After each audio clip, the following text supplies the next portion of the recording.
The administration is missing its own goals here, and it's not like holidays and snowstorms are surprising this time of year or unforeseeable when the rollout was being planned. The real problem, according to many experts and some former insiders in this administration, can be traced back to the very planning itself. It comes down to really just a lack of a national strategy on this vaccine distribution. And this has been the problem from day one on the pandemic response. That's Olivia Troy, a former top COVID advisor to the vice president, who will join us shortly. And that lack of a national strategy, as we've been reporting for some time, means that getting shots into the arms is now up to each state and relies on overburdened, often underfunded state and local agencies. As CNN's Ryan Young discovered down in Florida today, all 67 counties there are handling the rollout differently. Now multiply that situation by 50. What you get is a country that has now vaccinated about 2.6 million people in the last 2 weeks. That works out to 49 per 100,000. It's a little better than Canada, worse than the UK, 12 times worse than Israel, which has now vaccinated some 600 people per 100,000. Israel's prime minister says the goal is to inoculate a quarter of that country's population by the end of next month, and he appears to be delivering. By contrast, President Trump is not delivering after making these kinds of promises day to day on the campaign trail. We're on track to deliver 100 million doses of a safe vaccine and a great vaccine, and that's all set. We're all set logistically. Our military is going to deliver it. It'll be done very quickly. We will get rid of this virus. It'll be you watch. It's going to happen very quickly, and we're going to have our country back. Another promise unmet. That was late October. Today, as he did yesterday, he tweeted, it's not up to him, it's up to the states. And today, as he did yesterday, the day before yesterday, the day before that, 313 times now since taking office, the president was doing this, golfing at one of his own clubs, putting taxpayer dollars into his own business's coffers, while thousands more Americans die and millions wait for economic help. More now on all this from CNN's Caitlin Collins, who has some late news right now about a change in the president's travel plans. He's coming back to Washington.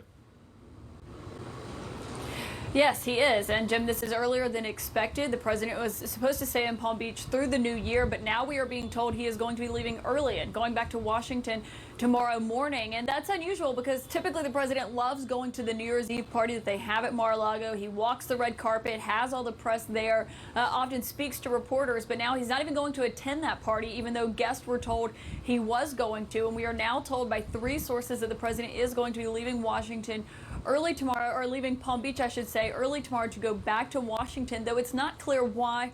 But of course, we know the president has basically been completely focused on what's going to be happening next week in D.C., and that's on Capitol Hill when they meet to do what is typically pretty mundane for Congress to certify the election. And of course, that would mean certifying Joe Biden's win. But the president and his Republican allies are now planning a disruption to that. And of course, all of these antics that we've been talking about are really going to only amount to theatrics. They are actually going to change the outcome of the election. The vice president does not have any kind of deciding role when it comes to that and what his role is going to be next week.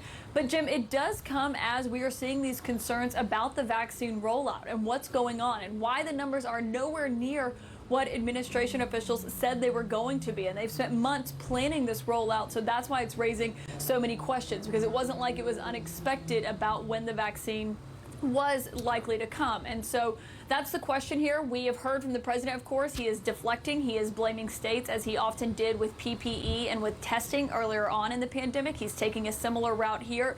You're not hearing that from his own officials, who did hold a briefing today to talk to reporters about what's going on and why there have been such lags in this. And instead, they just said they are going to work to address it. They said that they are not where they want to be right now, and they're focused on changing that and hoping that this is not something that persists like the problem with testing has throughout the pandemic. Of course, that is not the tactic that you are seeing the president taking, and instead is putting all the blame back on the states. Well, I mean, as they say, hope is not a plan. I mean, we would expect hope any president would be focused on this right now instead of disputing the election he lost. Is there any sense of urgency among his inner circle though, about their legacy, if not the president's here, with an immunization process that is not going well. I think it depends on who you ask. If you ask more of the political staffers, they're often really defensive when it comes to things like this. They were the same about testing, though, and about ventilators and PPE when we were discussing all of that, all these phases that we've gone through. They've often said the federal government can't do everything, but also neither can these departments of health at states that are not well funded. They never are, but they certainly are now, and they're in charge of testing and contact tracing and now vaccine distribution. That's a lot of pressure on them.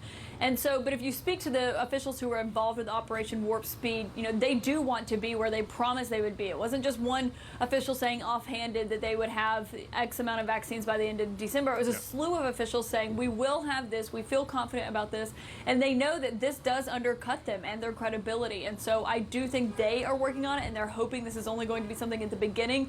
That, of course, remains to be seen. We'll see. Those promises have been whittled down repeatedly. Caitlin Collins with the president, thanks very much.